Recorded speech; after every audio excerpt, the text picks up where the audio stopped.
یعنی 9 ذوالحجہ اس کی خصوصی فضیلت ہے کہ وہ 1 سال پہلے کے گناہوں کا کفارہ ہو جاتا ہے. تو اس کا تو اگر اور دنوں میں نہیں رکھ سکے تو کم از کم عرفے کے دن بھی آدمی روزہ رکھ لے، اور رات کے وقت میں اللہ تبارک و تعالیٰ توفیق عطا فرمائے تو عام دنوں سے کچھ زیادہ نوافل پڑھ لے. عام دنوں میں تہجد کی توفیق نہیں ہوتی، ان دنوں کے اندر اہتمام کر لے. آج کل تو راتیں بھی ذرا بڑی ہونے لگی ہیں، اور اگر کسی کو آخر شب میں اٹھنے کا موقع نہ ہو تو اللہ تعالیٰ نے یہ بھی سہولت رکھی ہے. ایک حدیث ہے موجم طبرانی میں حدیث آئی ہے جس میں نبی کریم سرور عالم صلی اللہ علیہ وسلم سے یہ بات منقول ہے کہ اگر کوئی شخص عشاء کے فرض اور وتر کے درمیان، عشاء کی نماز فرض کے بعد کسی بھی وقت کوئی بھی نفلی نماز پڑھ لے تو وہ صلاۃ اللیل میں لکھی جائے گی، رات کی نماز میں لکھی جائے گی.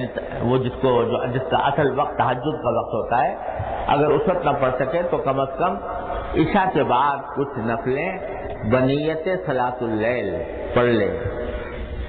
تو اور اگر کوئی پہلے سے پڑھتا ہے تو اس میں کچھ اضافہ کر لے، تو تاکہ اس رات ان راتوں کی فضیلت میں اللہ تبارک و تعالیٰ اس کو بھی حصہ دار بنا دے. یہ خصوصی احکام ہیں جو اللہ تبارک و تعالیٰ نے ایام کے لیے رکھے ہیں. اور پھر اس کی انتہا ہوتی ہے قربانی کے اوپر. قربانی کے اوپر کہ جب 10 ذی الحجہ آ گئی تو قربانی کے دن شروع ہو گئے. یہاں پھر وہی بات ہے کہ حج میں بہت سے حاجی قربانی کر رہے ہیں. جنہوں نے قران کیا، جنہوں نے تمتع کیا، ان کے ذمہ قربانی واجب ہے، اور جنہوں نے افراد کیا ان کے ذمہ واجب نہیں ہے لیکن مستحب ہے، وہ قربانی کرتے ہیں وہاں پر. تو اللہ تبارک و تعالیٰ نے ہمیں تیسرے ایک مشابہت کی عطا فرما دی کہ قربانی کرو. وہاں بھی کیا ہوتا ہے کہ قربانی کرنے کے بعد احرام کھلتا ہے، پھر وہ پابندیاں ختم ہوتی ہیں. اب لباس بھی پہن لیتے ہیں حاجی، خوشبو بھی لگا لیتے ہیں، اور اپنے بال بھی کاٹ لیتے ہیں، اپنے ناخن بھی کاٹ لیتے ہیں. تو یہاں پر بھی وہ جو مستحب قرار دیا گیا تھا کہ بال نہ کاٹو اور ناخن نہ کاٹو، اس کا انتہا جا کر قربانی پر ہوتی ہے کہ جب قربانی کر لی تو قربانی کرنے کے بعد وہ بال بھی کاٹ سکتے ہیں اور ناخن بھی کاٹ سکتے ہیں. تو یہ ایک اور مشابہت قربانی کے اندر اللہ تعالیٰ نے پیدا فرمایا. تو یہ اللہ تبارک و تعالیٰ کی طرف سے در حقیقت اگر دیکھا جائے تو یہ جتنے بھی ایام ہیں، چاہے وہ حاجی ہوں یا غیر حاجی ہوں، ان سب کے لیے اللہ تبارک و تعالیٰ نے اپنے رحمت کے دروازے کھولنے کے لیے یہ ایام اور یہ راتیں بنائی ہیں. تو ان سے ہمیں اللہ تبارک و تعالیٰ فائدہ اٹھانے کی توفیق عطا فرمائے. پھر ان 10 دنوں میں یا 12-13 دنوں میں جو عبادتیں انجام پا رہی ہیں، ان سے ایک اور عظیم سبق ملتا ہے جو در حقیقت اگر انسان ذہن نشین کر لے تو اس کی دینی کامیابی کی کلید ہے.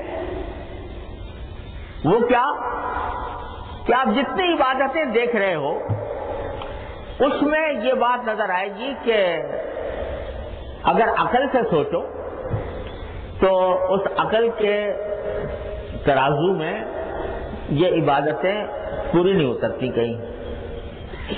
حج میں دیکھو، حج میں کیا عبادت ہو رہی ہے کہ بھائی 25-30 لاکھ آدمی مکہ مکرمہ سے سفر کر کے منا جا رہے ہیں، اور وہاں پر ایک پتھر لگا ہوا ہے جمرات جس کو کہتے ہیں، اس کو کنکری مار رہے ہیں.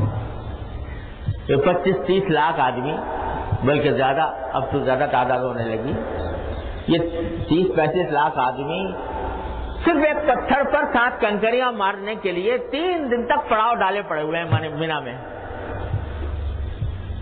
اور اس کے اوپر اگر دیکھا جائے تو کروڑوں اربوں روپیہ خرچ ہو رہا ہے صرف اس کام کے اوپر کہ 3 دن تک یہ مخلوق جو ہے جا کے ایک پتھر کو کنکری مارے گی. ارے بھائی کیا قصور کیا اس پتھر نے؟ تو اس کو کنکریاں ماری جا رہی ہیں. تو عقل سے سوچو تو کوئی اس کا مطلب سمجھ میں نہیں آتا. بھئی وہ شیطان تھا جس نے بہکایا تھا، وہ تو اب بھی کہیں پتہ نہیں کہاں پھر رہا ہوگا. اور یہ تو ایک پتھر ہے، اس پتھر کے اوپر کنکریاں مار رہی ہے پوری مخلوق، اور اس کنکریاں مار مار کے خوش ہو رہی ہے. لوگ پوچھتے ہیں کہ بھائی کر لی، مار لی تم نے؟ کہا بھائی مار لی. جو اس نے مار لی وہ کامیاب ہو گیا. وہ جا کے لوگ دوسروں کو بتاتا ہے کہ بھائی میں نے تو کر لی، میں نے کر لیا. اور اس غرض کے لیے پورا 25-30 لاکھ کا شہر جو ہے وہ مکے سے مینا منتقل ہو گیا، وہاں پڑاؤ ڈال دیا، وہاں پوری بستی بس گئی اس کام کے لیے. پوچھو کوئی کیوں آئے ہو یہاں؟ یہ تو سارا پورا شہر امٹ کے آ گیا، کس کام کے لیے آئے ہو؟ کہ پتھر مارنے پر کنکر مارنے تھے اس پتھر کو.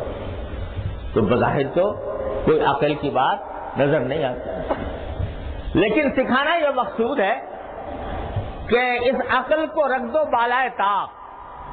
جب ہمارا حکم آ جائے تو جس کام کا ہم حکم دے دیں وہی عقل کے مطابق ہے اور وہی سمجھ کے مطابق ہے، وہی ٹھیک ہے، چاہے تمہاری سمجھ میں آ رہا ہو یا نہ آ رہا ہو. تمہاری عقل اس کو قبول کر رہی ہو نہ قبول کر رہی ہو، اس کو اچھا سمجھ رہی ہو اسے برا سمجھ رہی ہو.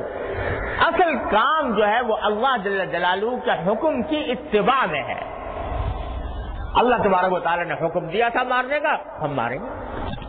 اس کی حکمت ہماری سمجھ میں آئے یا نہ آئے، مصلحت سمجھ میں آئے یا نہ آئے، اللہ تبارک و تعالیٰ نے کا حکم ہے، لہذا اس کی تعمیل کر رہے ہیں.